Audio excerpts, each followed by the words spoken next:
Muy buenas tardes, volvemos una semana más al Museo de la Evolución Humana, como nuestras primeras citas de esta temporada en Cara a Cara. Volvemos al mismo lugar, volvemos a hablar con un invitado madrileño, invitada en este caso, y también es periodista, pero además también es experta en tecnología, en economía, en política, escribe libros, bueno, ahí es nada. Se llama Marta García Aller. Marta, muy buenas, Muy tardes. buenas, muchas Gracias por aceptar la llamada Un placer de estar aquí en nuestro Burgos. programa. Por lo que hablamos, eres multitarea en tiempos de especialización. ¿Cómo? Sí, soy muy curiosa.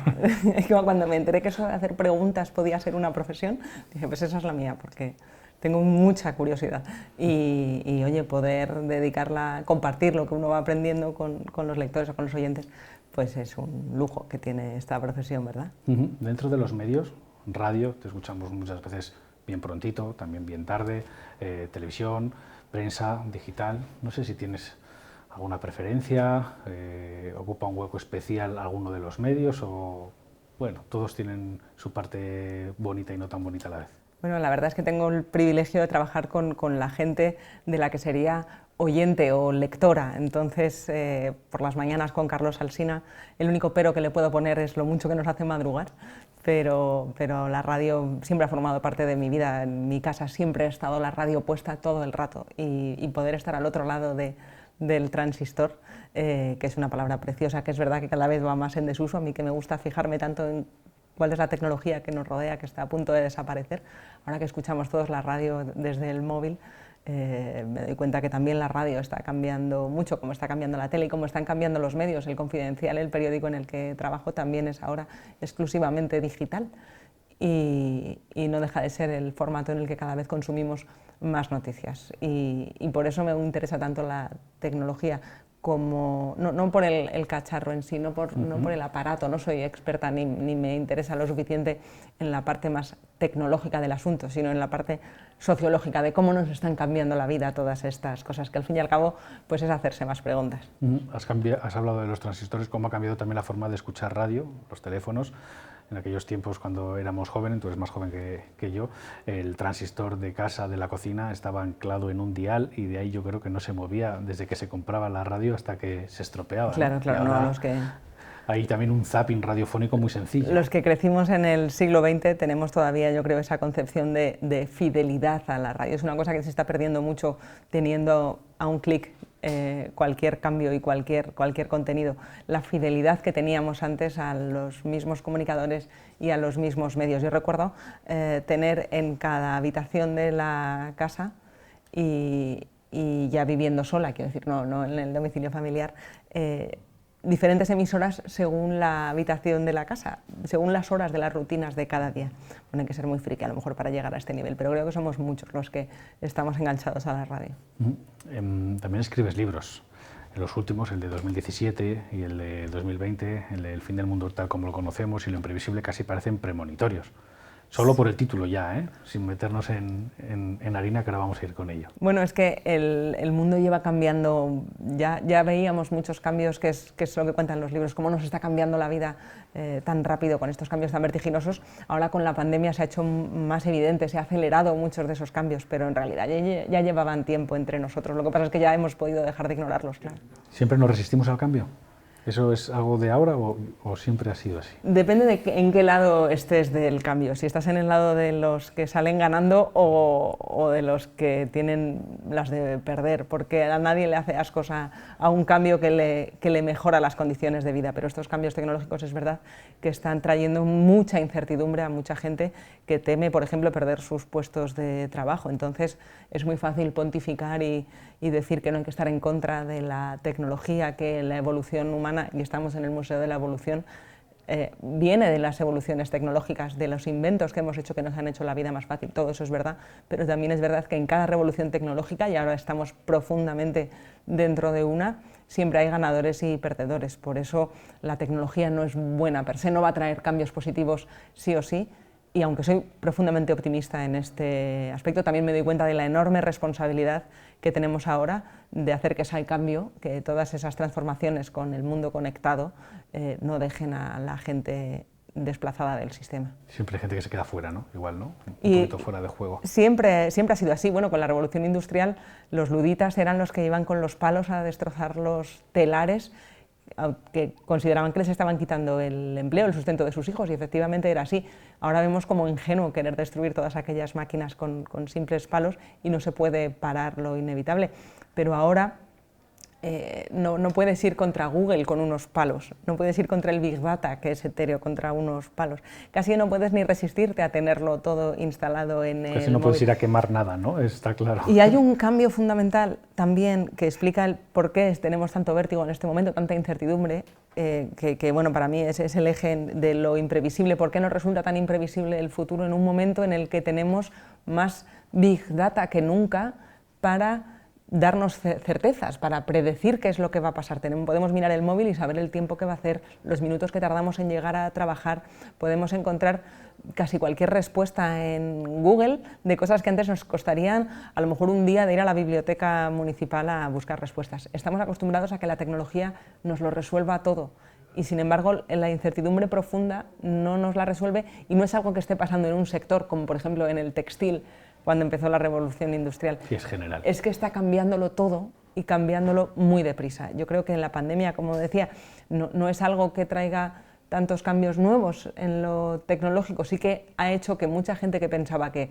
la revolución tecnológica no iba con ellos, de bueno, yo para qué quiero aprender a hacer videollamadas si, ¿verdad? Yo el móvil para lo que lo necesito, esto no me hace falta, o para qué quiero aprender a comprar por internet si yo total voy a la tienda. Tener que hacer necesariamente tantos trámites a través de una pantalla ha abierto los ojos a mucha gente que pensaba que podía estar de espaldas a la tecnología, y en realidad es que no es algo, es como no puedes vivir ajeno a la electricidad, o puedes proponerte vivir sin un frigorífico, pero entiendo que consideras que es una tecnología que ya que está aquí vamos a aprovecharla. Bueno, pues con el mundo conectado pasa un poco eso, que ahora ya no podemos evitarlo de ninguna de las maneras. Es un poco el uyuyuy a lo que viene, ¿no? Ese miedo un poco a lo desconocido. Pero cambios, Marta, ha habido siempre, ¿no? Quizá cambia la velocidad. Son cambios demasiado rápidos que uno no te has acostumbrado al primero y va al siguiente, ¿no? Es un poquito esa capacidad de adaptarse, ni ser el más listo, ni el más rápido, ni el más ágil, ni el más fuerte, sino el que se adapte rápidamente a lo que va viniendo, ¿no? Es verdad que cambia la velocidad, sin duda en la revolución tecnológica el mundo conectado cambia más rápido, pero cambia otra cosa que para mí, desde mi punto de vista, es igualmente importante. Nos lo estamos contando en tiempo real. Ha habido otras revoluciones tecnológicas que tardaban años, incluso décadas, en llegar al conjunto de la población, y quienes no tenían esa tecnología tampoco sabían lo que era. El teléfono fijo, por ejemplo, el teléfono fijo tardó más de 80 años en convertirse en España en algo habitual en las casas de la gente. 80 años, desde que lo tiene el primer español, desde que Alfonso XIII tiene un teléfono, hasta que ya era habitual en los años 80-90 tener un teléfono fijo. 90 en algunos en momentos, algunos lugares, lugares en los que solo había un teléfono en todo el pueblo. Efectivamente, los cuentapasos, yo lo recuerdo también perfectamente, el teléfono del bar, que solía ser en el que se iban a hacer las llamadas. Bueno, pues claro, 80 años en extenderse una tecnología es algo que con los móviles ha saltado por los aires los tiempos. Y además de esa velocidad le sumamos que nos lo estamos contando en tiempo real, y no solo lo que contamos los periodistas en los grandes medios de comunicación, es que no hay más que ver un grupo de WhatsApp familiar para ver la cantidad de información familiar que circula en tiempo real de problemas y de situaciones que en otros tiempos se hubieran contado en una carta al mes. Y tener esa ansiedad de todo lo que está pasando todo el rato también hace que aumente la sensación de vértigo. Sí, es posible que cuando llegase la siguiente carta el problema ya se hubiese resuelto, ¿no? Claro, y en la carta se contaba el problema y la solución. Da vértigo, pero lo decías, no todo es negativo. Dame un poco de luz. ¿En qué cosas este cambio tecnológico tan brutal, tan rápido, tan vertiginoso es positivo? Bueno, hay, por ejemplo, los libros, tanto en El fin del mundo tal y como lo conocemos, como en Lo imprevisible, hay esas dos caras, ¿no? En la tecnología me gusta dar la muestra de lo profundamente útil que es, porque los humanos no somos tontos, nos quedamos con las tecnologías que nos hacen la vida más fácil, pero también muchas veces pecamos de ingenuidad y no somos conscientes de los riesgos que tienen. Hablábamos de cuántos años tardamos en tener teléfono fijo, cuántos años tardaron los automóviles en tener cinturón de seguridad. Bueno, pues ahora los móviles no vienen con cinturón de seguridad, ¿no? No les tenemos puesto todavía las precauciones, pero hay enormes oportunidades para pensar que en la vida futura puede solucionar problemas que ahora son irresolubles con la tecnología que tenemos. Por ejemplo, en el campo de la medicina, lo hemos visto ahora con la pandemia, poder desarrollar las vacunas necesarias para frenar una pandemia global en un tiempo récord de menos de un año es algo que hubiera sido inimaginable hace apenas 20 años, porque los científicos no tenían la oportunidad de trabajar en red, claro, y porque tampoco había sistemas para hacer los cálculos que pueden hacer las máquinas que tenemos ahora. Y eso va en aumento. La medicina predictiva, por ejemplo, los algoritmos al servicio de la salud, van camino de conseguir que la medicina no sea algo que nos cure cuando tenemos un problema, sino que se adelante a los problemas que vamos a poder tener para ponerle remedio incluso antes de que sucedan. Creo que lo que tiene que ver con la vida y con la salud es la parte más importante de la que nos podemos preocupar, nuestra salud y la de nuestros hijos, y ahí es algo en lo que la tecnología sin duda es enormemente prometedora, también en el trabajo. Da miedo pensar cuántos trabajos que ahora son humanos se automatizarán, pero no se van a automatizar los trabajos completos. Vemos que se están automatizando las rutinas. Todo lo que sea una rutina, tarde o temprano se automatizará. Ya pasó en el siglo XIX y en el siglo XX con las fábricas y con las máquinas que hacían los trabajos físicos. Ahora nos sentimos muy inquietos y entendemos a aquel trabajador del textil del siglo XIX, porque lo que se están automatizando son muchas tareas intelectuales que suceden en las oficinas. También se han automatizado muchísimas tareas en el campo en el siglo XX, sí, y ahora en el siglo XXI se está consiguiendo que con Big Data se pueda trabajar de manera mucho más eficiente, hacer el campo más eficiente con menos recursos, que puede suponer una mejora de vida para mucha gente.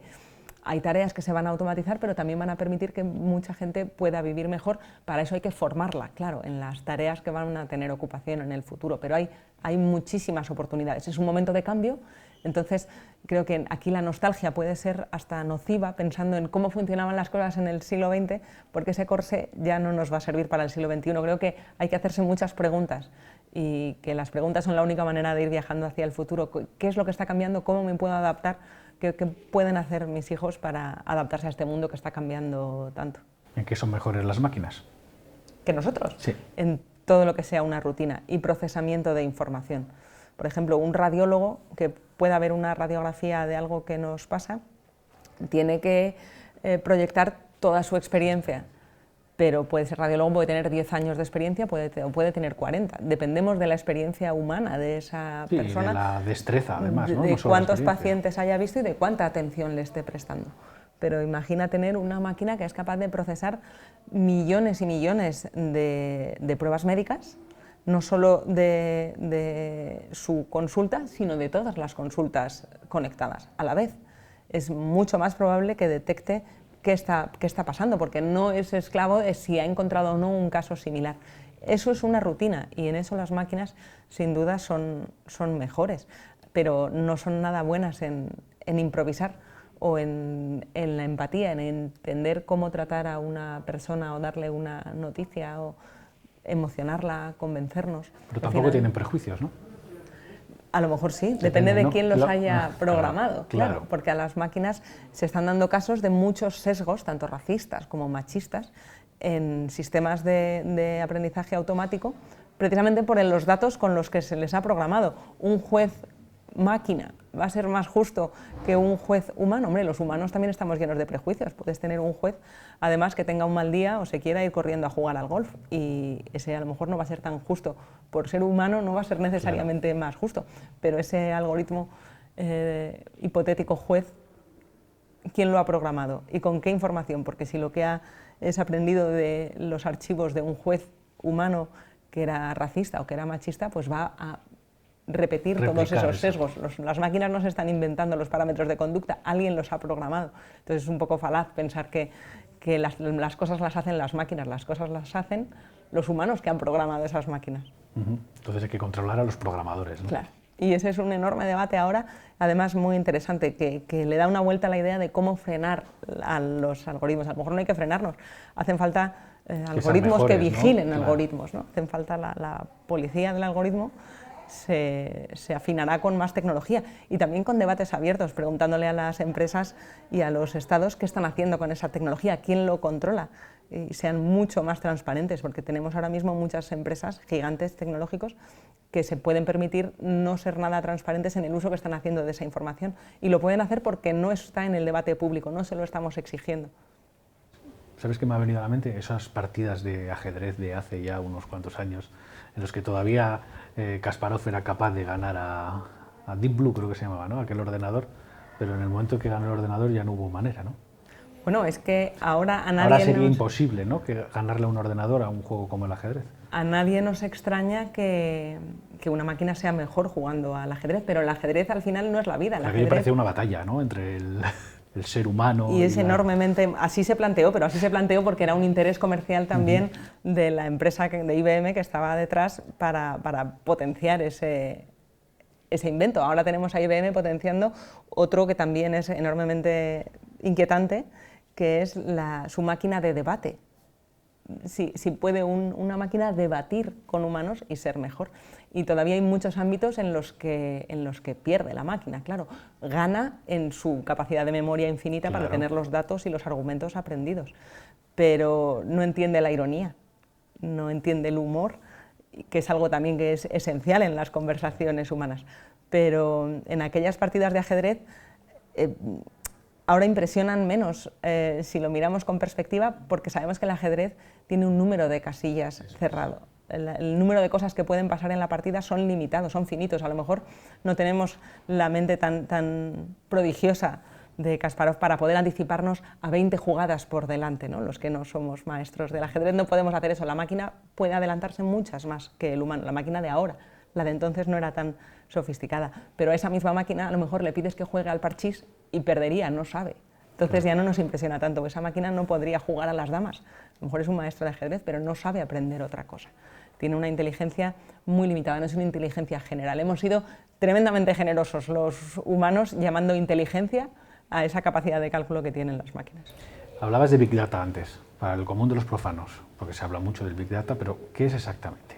Bueno, es la capacidad de procesar ingentes cantidades de información, normalmente para predecir cosas que pueden suceder, y lo mismo lo utiliza el móvil que tenemos en el bolsillo para anticipar si va a haber un atasco, que para recomendarnos en Instagram o en Facebook el anuncio de unas zapatillas que nos quieren vender. Te gusta ir a correr y entonces... Porque ha comparado millones de datos de otras personas que tienen gustos parecidos a los nuestros, y la experiencia le dice que las personas que escuchan esa emisora de radio y van a ese tipo de restaurantes, pues pueden estar interesados en esta otra cosa. Es algo que cada vez gobierna más las decisiones que tomamos en nuestra vida porque está más presente y ni siquiera nos damos cuenta. Las recomendaciones, por ejemplo, que hace Netflix o que hace Spotify, están basadas en el procesamiento de millones de datos de ese tipo. Si hoy es martes y está lloviendo, es probable que esta persona quiera escuchar jazz y encima pedirá comida china. Es un cálculo probabilístico que las empresas están utilizando en su propio beneficio, que es el de ganar más dinero vendiendo más cosas, y también nos ahorran a nosotros algo que nos pasa a los humanos, que es la fatiga de las decisiones. Ese no yo hoy, ¿no? Mira qué bien, justo. Claro, tenemos tantos contenidos infinitos a nuestra disposición que puede ser agotador decidirse qué ver, qué hacer, cuando puedes hacer tantas cosas. Un problema que no teníamos en el siglo XX, cuando había que ver lo que nos pusieran en los canales de televisión los que programaban. Ahora necesitamos ese filtro, alguien que conozca nuestros gustos y se anticipe a ellos. Pero yo recomendaría a la gente que no piense que ese algoritmo de cualquier plataforma de streaming está trabajando para nosotros, no, está trabajando para la empresa que lo ha programado. No va necesariamente a darnos lo que más nos gusta, sino lo que más dinero le va a hacer ganar. Hablabas de algoritmo, leí hace, no sé, un año aproximadamente, que el futuro en el empleo iba a pasar por los algoritmos. Y no hace mucho leí eso, ¿no?, que plataformas como Uber ya utilizaban algoritmos para decidir quién renovaban, quién no renovaban, o los despidos. No sé si eso es ponerle muy fácil las cosas a la gente de recursos humanos, ¿no? Es una coartada perfecta. Oye, el algoritmo ha dicho, no, yo por mí, pero... Es como tú dices, una coartada, porque el algoritmo no decide, no se le ha ocurrido a él los parámetros, ¿no?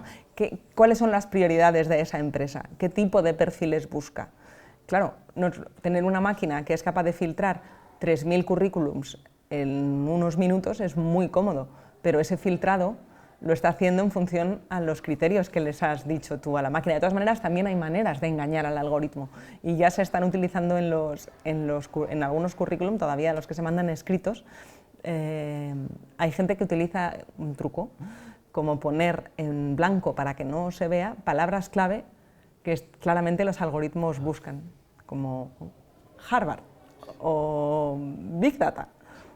Y no aparecen, no estás mintiendo en el currículum, digamos que no estás diciendo que tú seas un experto en nada, pero trampeas al filtrado porque detecta palabras que entiendes, o sea que desde que se inventaron los libros de cálculo también se inventaron los márgenes para hacer trampas y eso está pasando con los algoritmos. Engañar al algoritmo es algo en lo que los humanos estamos haciéndonos cada vez más hábiles. O sea, esa es una de las habilidades más importantes, ¿no?, de cara al futuro. Sí. No, cómo engañar a los robots. Es curioso porque desconfiamos de las personas, pero luego llegamos en las redes sociales, lo contamos todo o damos el permiso de aplicaciones, ¿no?, para que sepan lo que hacemos, dónde estamos, dónde compramos, o vas por la calle y agarras el bolso por si acaso y sin embargo a través del móvil pues casi estás regalando tu cartera a la gente, ¿no? Sí, es diferente, no hay esa percepción de riesgo. Estamos cediendo nuestra privacidad a cambio... Además le vas al OK con una facilidad a cambio de que nos pasmosa. hagan... Una cosa es la información que compartimos voluntariamente en redes un poco por exhibicionismo bueno, porque nos gusta, ¿no?, que nos den a los likes. Y luego otra, la ingenuidad de pensar que por darle a aceptar todo el rato a las cookies no pasa nada. También estamos pagando la novatada de que es una tecnología muy nueva. Hace apenas una década que tenemos un smartphone en el bolsillo. Es que no han pasado ni 10 años y no tenemos ni idea de cómo funciona esto. Es ahora cuando empiezan a surgir las preguntas de qué consecuencias tiene. Estamos educando a adolescentes con un smartphone, pero sus padres nunca tuvimos uno cuando teníamos su edad. ¿No? Como cuando las abuelas nos decían, no ves tanta tele que te vas a quedar ciego, y nos parecía que era ingenuo por parte de una generación que no había crecido con esa tecnología y no sabía que en realidad era inofensiva. La gran pregunta es cómo de inofensivo es ahora todo esto, y parece que no lo es en absoluto, que no tenemos los protocolos que hay que poner a las redes sociales, por ejemplo, que ahora mismo a nadie se nos ocurriría fumar en un centro de trabajo, mucho menos en un hospital. Hubo que poner un protocolo para cosas que generaban adicción. Bueno, pues las redes sociales generan adicción y no llegan con ninguna advertencia de perjudica seriamente la salud, cuando en realidad sí que lo hace. Estamos pagando la novatada, los que estamos en la bisagra de una tecnología completamente nueva, y poco a poco vamos poniendo esas normas que hasta ahora no teníamos. Redes sociales en las que no hay puntos intermedios, ¿no? Las cosas son blancas, son negras y encima vemos cómo se toman a veces decisiones precisamente a través de lo que uno lee o ve o piensan en las redes sociales, cuando quizá no sea el espejo real de lo que sucede, ¿no? Pienso en nuestros políticos también, que son los que quizá tendrían que saber mantenerse un poco al margen. Es curioso, ¿verdad? Porque en las utopías tecnológicas de los años 70, 80 se planteaba, cuando ya empezó a acuñarse incluso el término Internet, aquella metáfora tan pretenciosa de la aldea global o la autopista de la información, y la promesa era que, bueno, poder estar conectados unos con otros nos haría tolerantes, nos haría más libres, claro, nos abriría la mente porque nos conectaría con gente muy diferente a nosotros. Y resulta que en vez de aldea global estamos viendo que es más aldea que global, porque la gente tiende a relacionarse, porque el algoritmo está programado para ello, con gente que piensa similar. Y no es casualidad que eso suceda. Te retroalimentas, ¿no? Pero el algoritmo se podría programar de otra manera. Está así programado porque hace ganar más dinero a las empresas que lo han inventado, porque nos gusta que nos den la razón. Es un vicio profundamente humano, y eso las máquinas no tendrían por qué saberlo si no las hubiéramos programado para ello. Y cuanto más tiempo estamos delante de una pantalla, pues claro, más dinero ingresan estas plataformas, que no nos piden dinero para estar inscritos, solo nos piden nuestro tiempo, que es ahora mismo uno de los bienes más escasos, la economía de la atención. Podemos tener cientos de millones de horas de música y de vídeos disponibles en las plataformas de suscripción, pero al final los días tienen 24 horas y el tiempo que nos queda al llegar a casa antes de quedarnos dormidos es muy escaso. La competencia que hay ahora por esa atención es más grande que nunca. Marta, el algoritmo dice que se nos ha acabado el tiempo, cosa que era previsible. Muchísimas gracias por por habernos iluminado respecto a unos cambios que están aquí y no sé si no los vemos o no queremos verlos venir. Muchísimas gracias a vosotros. Y nosotros no tenemos tiempo para más. En un par de semanas regresamos aquí, en la 8 Burgos, en su casa, con un nuevo Cara a Cara. Muy buenas tardes, adiós.